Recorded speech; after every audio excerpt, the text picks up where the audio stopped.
Hi, welcome to our Paterno Presser edition previewing Northwestern. Neil Rudel, Cory Geiger. Neil, they're 6-1 going to Northwestern.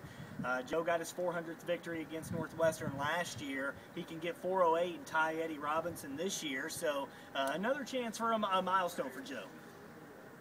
I'm hoping that Gagliari is out of the picture. Yeah. He has, what, 480? He's around 480, St. John's in Minnesota. Joe's not catching him.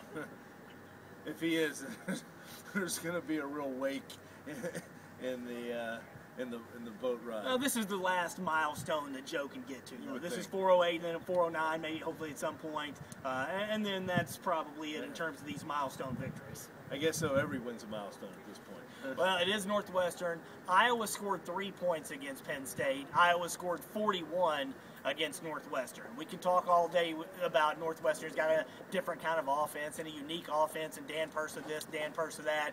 I don't know that Northwestern can stop anybody. Now, clearly, this isn't a great Penn State offense, but as I mentioned, Iowa scored 3 against Penn State and scored 41 against Northwestern. What does that tell you? Northwestern's allowed 40 points the last 3 weeks. They really way down in rushing defense in the league. I think they're 11 out of 12. So, I would expect that Penn State would be able to keep the ball. There was, McGloin had said that he might have got dinged a little bit. Joe said he practiced, didn't seem to know a lot about it. So, I think he could be not questionable, but maybe performance questionable. Right. The rumor that had been going around that maybe Matt had a concussion, but he did practice on Monday, Joe said. Quinn Barham said earlier today that he thought Matt looked fine in practice, so hopefully that'll be the case. A little bit of a conflicting kind of bit of information about Derek Moy, because originally it was put out by the Penn State Sports Information staff that Derek Moy would miss 2 weeks and could be back on October 29th. Listening to Joe today, I kind of thought that was a little questionable that he's going to be back against Illinois. Joe made it seem like Derek still could be a few weeks away. I would think that the earliest you're going to see Moy is Nebraska, because he's going to be out this week, and then if you sit him out against Illinois, he has a week off with the open date, and you bring him back for Nebraska. I don't. He was wearing a boot the other day, so I don't know, on a position where you have to push off on every play, I just don't see how you're going to see him a whole lot sooner. I'd be surprised if he plays against Illinois. Yeah. Joe seems confused every time he's asked about Moy. I don't know why. This happened a couple years ago with Royster. But every time he's asked about Moy, there's this delay until he processes. I don't know whether he refers to Moy differently than Derek Moy, but it's not the first time it's happened. Yeah. When he was asked about Moy today, you could just kind of see the wheels spinning, Joe trying to figure out what was being said. At one point, a couple weeks ago, he thought somebody was talking about Roy. So it is interesting. But Joe, talking about his health today, said that he has some good days and bad days, still has some pain in that leg. How has he looked to you as the weeks have gone by? Well, as the season has gone on, I think he looks okay. And, I think it's unfortunate, but this is what it is he's 84, that we have to evaluate his physical appearance each week. But he's got a great lineup of sweaters that I noticed that he's been coming with every week. But he sounds weaker.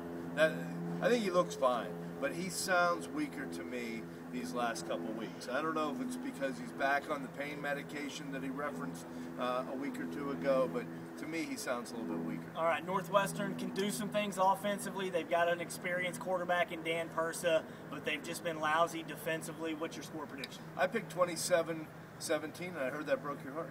Yeah, his was 27-17. I was going to go 27-16, but I'm going to change it so that we're a little off. I'll go 30-16. Maybe this will be the week that Penn State's offense comes together a little bit and figures some things out against this bad defense. Well, that's what I don't understand. I mean, because Penn State has really kept both teams in the game. Other than Alabama, and I really look back at that game and think, geez, had they not blown those timeouts, they could have challenged that spot and had a lot of momentum and maybe been up against Alabama 10-0, and I wonder what would have happened at that point. Maybe they'd still lose the game. But they've not been impressive in most of their other wins. The Iowa win was a good win. Looks a little better now. But, they're fumbled 15 times. They're still pretty bad in the red zone. Is that going to continue the rest of the year, or are they getting closer to putting it together?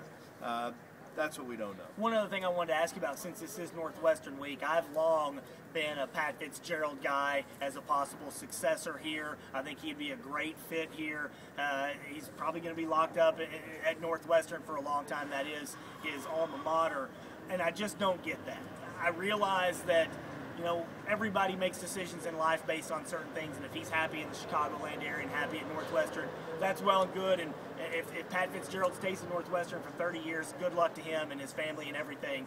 But I just don't understand, if Penn State came knocking to Pat Fitzgerald, is he just looking to go 7-5, 8-4? Well, we haven't heard him close the door. First of all, he wouldn't. I'm sure he wouldn't comment on any job that Joe was still in, and we haven't heard if Joe isn't here next year, and I think there's a very strong possibility that would be the case. We haven't heard Fitzgerald said, "I'm not interested," and I believe that when I heard it, because I think he'd be crazy not to be interested. I think he's locked into a long-term deal now. A lot of these guys have out contracts. You know, you just about every one of them. You see my point. I know he's an alum there. I mean, with the possibility of coming to Penn State versus being an alum and finishing in the middle or back of the pack in the Big Ten for 15 or 20 years, how do you weigh something like that as a career decision? What you don't know is all the family considerations. Once you get kids that are in elementary school, junior high,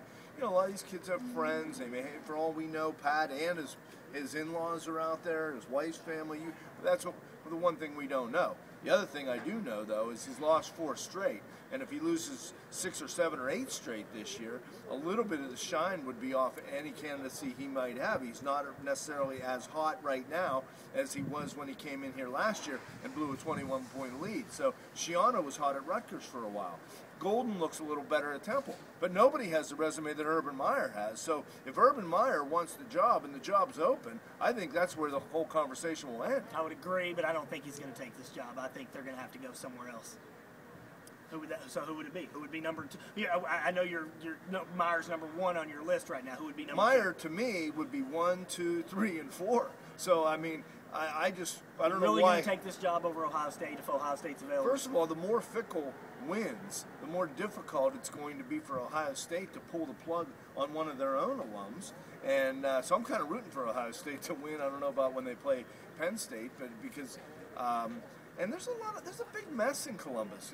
Meyer will be walking into a situation that he doesn't know. Is he going to want probation for a couple years potentially? Right. I still think that there's a lot of moons aligned with Urban Meyer. Yeah, I would agree. Meyer's number 1, but to me, the candidate pool for 2, 3, 4 would be Fitzgerald, Al Golden, Chris Peterson. I'd still love to see Chris Peterson maybe be considered here. Yeah, I mean, I know you love offense. I love offense. All right, for Neil Rudel, I'm Cory Geiger.